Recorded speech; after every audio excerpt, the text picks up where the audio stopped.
And with the 27th pick in the 2023 NFL Draft, the Jaguars pass on Joey Porter Jr., pass on Brian Branch to take offensive tackle out of Oklahoma, Anton Harrison. This move has a ton of upside for me, and we're going to be breaking down everything from the present to the future to even what might happen later in this draft right here. He's only 21 years old, 6'5", 315 pounds, coming out of, honestly, offensive tackle university. You talk about who is coming out or who has came out of the University of Oklahoma: Lane Johnson, Trent Williams, Orlando Brown, 18 Pro Bowlers, 4 All-Pros between those 3 guys alone, and they've all come from the same offensive line coach for the Boomer Sooners. That bodes so well. You see, not only does he have that great lineage behind him, he has that great coaching staff from Oklahoma behind him, he also has the 1,500 plus snaps in the last 2 seasons while he was at Oklahoma. He really did burst onto the scene. He kind of forced his way onto the starting roster a little bit his freshman year, and then he took the spot. He said, "This is my spot." And that's exactly why he was a first-round pick. And that's why a lot of people had him as maybe the second best, third best tackle. Some people even had him as the best tackle in this draft class. And the Jaguars not only snag him in the first round, they also trade back 2 different times, acquiring 3 more picks, a 4, a 5, and a 7. A ton of ammunition for day 2. And if they don't even use it in day 2, they're going to have a very busy day 3. Trent Baalke and Doug Peterson will. It's just there's so many big pluses for him. He is 21 years old. I've talked about that. First team All-Pro in the Big 12 last year.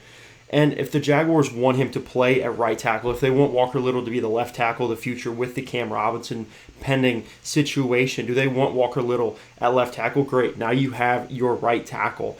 So many big upsides. Phil Rauscher gets his hands on him. He's so young, still malleable, and they can make him the right tackle of the future. They have their bookend tackles. They have their franchise center, we believe. Does Ben Barch develop into a guard of the future? You're talking about a very young offensive line that has a lot of bright days ahead of them if they all continue to play and progress the way that we are hoping that they do. And on top of that, like I talked about earlier, Anton Harrison, 1,500 plus snaps last year, or over the past 2 years for the Oklahoma Sooners. Of those 1,500 plus, 829 were pass blocking snaps. And this is the big stat that everyone is going on and on and on about. It is the one quarterback hit over 829 passing snaps that he was on the field for.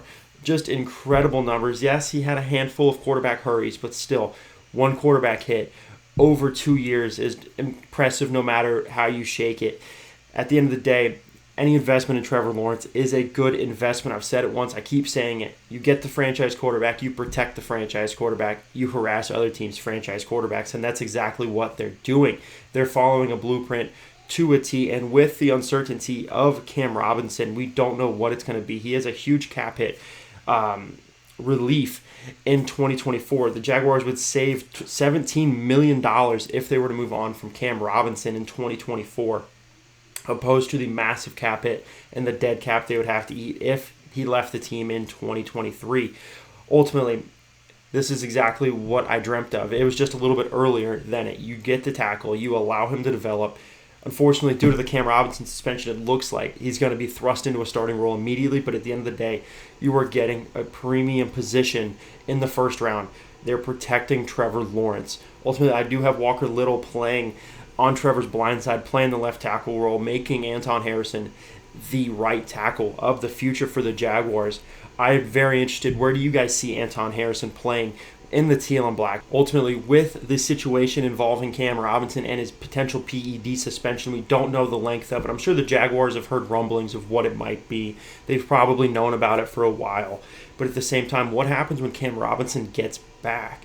You know, he was nursing the injury. He was rehabbing the injury that he suffered last year. And what does it look like when he gets back? Does he come back in and is he a starter again? Is he the swing tackle? Is it kind of a Shaq Griffin thing where it's like, okay, we're gonna move on from you. We're just gonna park you. We're better off moving on from you anyway. Thanks for the time you gave us. We're moving on.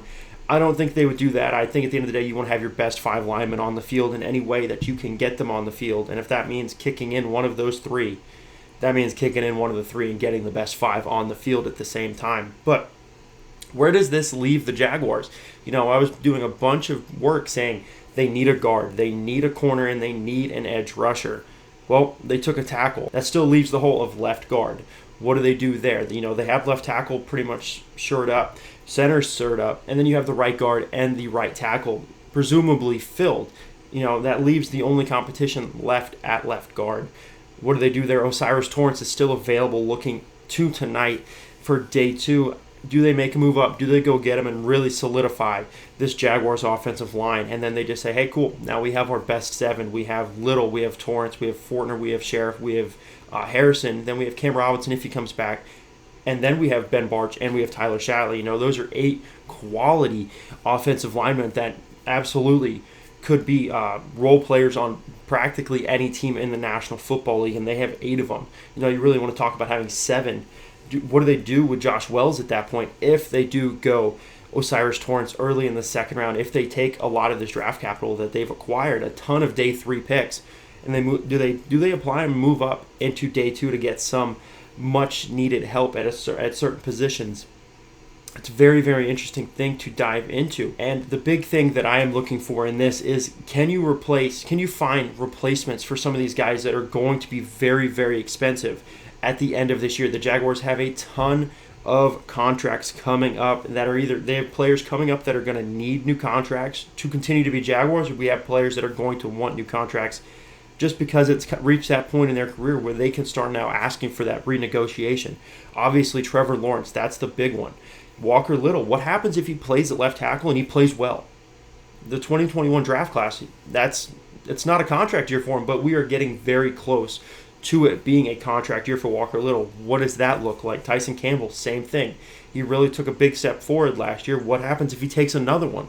And then Calvin Ridley, obviously, he is on his 5th-year option. He is not a Jaguar past 2023 as we sit right now. Josh Allen, 5th-year option, not a Jaguar in 2024 as we sit right now. Evan Ingram, franchise tag, not a Jaguar in 2024 right now.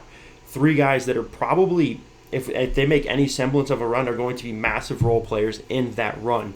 What happens post-2023 with a ton of money needing to be shelled out?